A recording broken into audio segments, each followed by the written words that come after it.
So you want to start making rugs? Well, here's some materials you need to get started. All right, the first thing you need is a tufting frame. You can find a small size frame on Amazon for 60 bucks, or you can build one.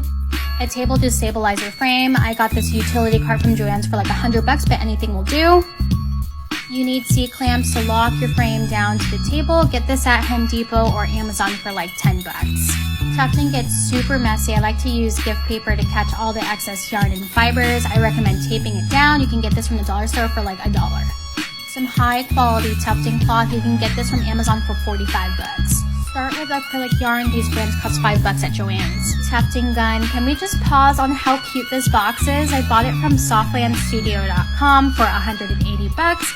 It comes with this pink tufting gun. She even has a starter kit package available. A rug trimmer tool for detailing. You can get this on Amazon for 50 bucks. This trimmer holder is a must. Obviously, fabric scissors, carpet adhesive to glue down your threads, spray adhesive for your backing, and gloves. Premium felt. You can get this from Joann's for $10.99 a yard. For a black trim, you can get this from Amazon for 8 bucks. A full-size hot glue gun. I got this from Amazon for 25 bucks. This lint remover tool for 5 bucks on Amazon, and then any handheld vacuum to clean up the mess. Follow my page for more tufting tips. How to set up your tufting frame, beginner tips part 2. Use a tufting cloth that's a couple inches bigger so it fits your frame.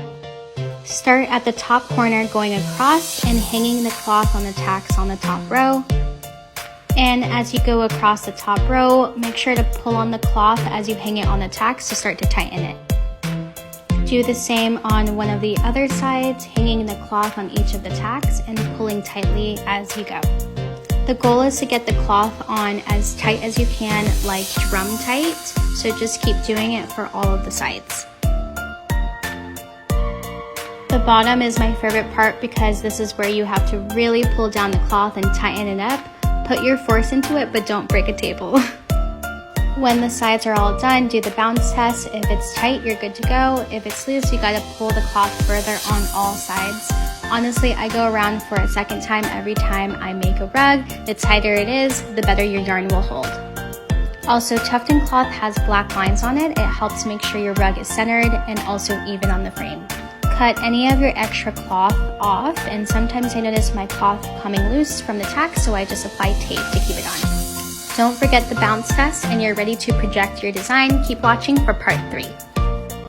Beginner tips part 3, how to find exact yarn colors to match your project and save your time. So I use Photopea. It's like a free Photoshop tool, and you're going to want to download this Chrome extension called Color Pick Eyedropper. It's a tool that basically finds the exact color on any website. So go back to Photopea and then drag in your rug design. Hello, handsome Squidward. Now open the website, you buy yarn from another tab. I mainly use Big Twist from Joann's and then Red Heart as my alternative. Click on the eyedropper Chrome extension and click on anywhere on the yarn to get its exact color. Copy the hashtag in color code and then go back to Photopea. Switch to the paint bucket tool by right-clicking on the gradient tool, and then you see these 2 color boxes down below here. Click on it and then paste in the color that you copied. So use the paint bucket tool to click on certain parts of your project and then repeat. I'm going to fast forward this process, but it's okay to play around with the yarn colors. And no, you might not always get the exact color, but that's okay. Keep playing around with it till you like the colors, and then don't forget to write them down as you go. So if you're satisfied with your yarn colors, go ahead and add them to the cart, and that is it. You're going to save so much time looking for colors. Don't forget to save this video for later and watch for part 4.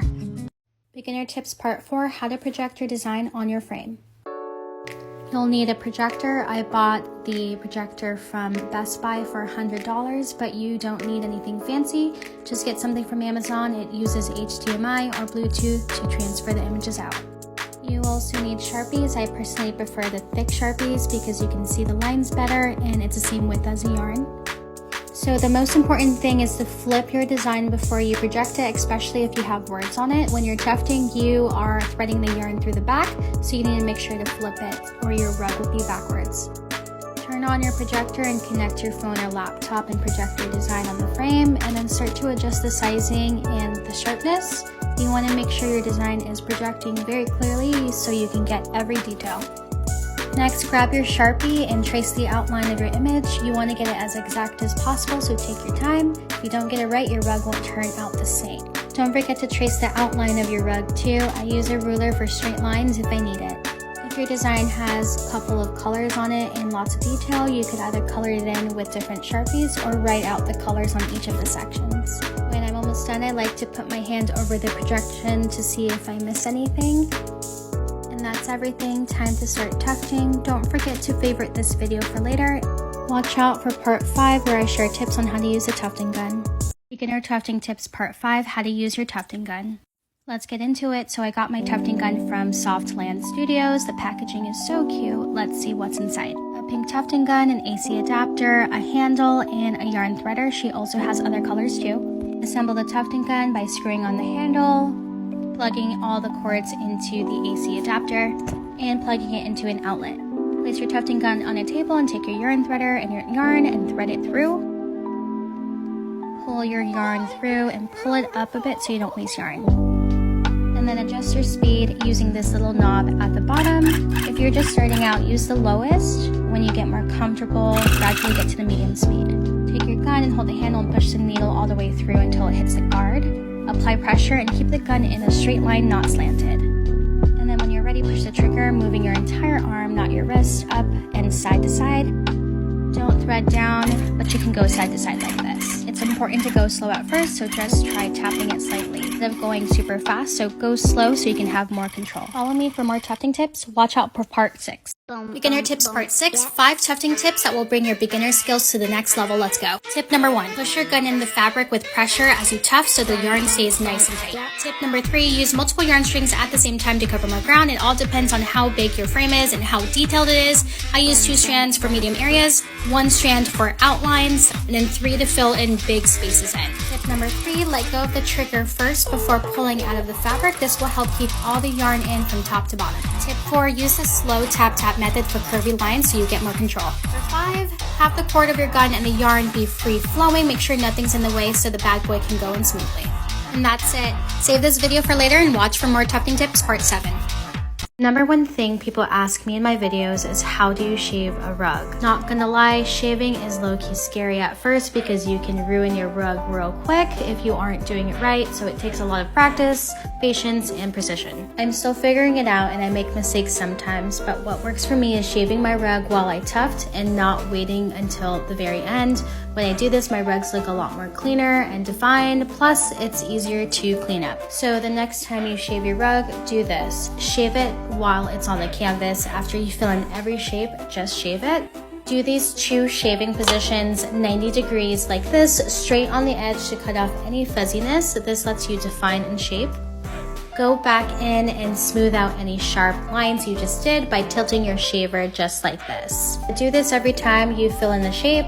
Shave lightly with a little bit of pressure when you're starting, then go deeper when you feel comfortable, and then go slow too because there's no going back when you poke holes. When your rug is done, go back and shave the entire rug from top to bottom and side to side so the rug is leveled throughout.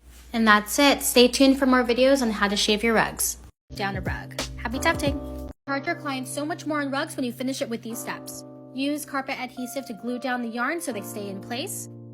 Add glue about an inch outside of your rug. You're going to glue down the excess fabric so it keeps the yarn together. After it's done drying, cut out your dried rug, cutting about an inch outside of the outline. We need to glue down the edges, so cut tiny sections on the edges of your rug so it helps keep the shape when you glue these down. Hot glue down all of the tabs as close as you can get them. Find some fabric for your backing. I use premium felt. Turn it over and use a Sharpie to trace the outline of your rug. Keep your rug in place, lifting up half of your rug to cut one side first and then the other. It's important to keep these 2 together. Next, grab your adhesive spray and turn it over. Lift up one side of the fabric and then spraying both sides and then the other. Hot glue down any edges that you might have missed. And then go back and trim any excess fabric that wasn't glued down, and it's okay if the cut isn't perfect. Next, hide the white fabric by using some kind of thick trim. When you glue down your trim, apply only half of it down so you can fold the other half later. Keep watching so you know what I mean. Then take the other half that wasn't glued down, and then you want to take your glue gun and fold that piece down so the fabric is all covered. The last step is to take a lint roller to clean it all up, and then you're all done. Watch for my next video on how to shave down a rug. Happy tufting!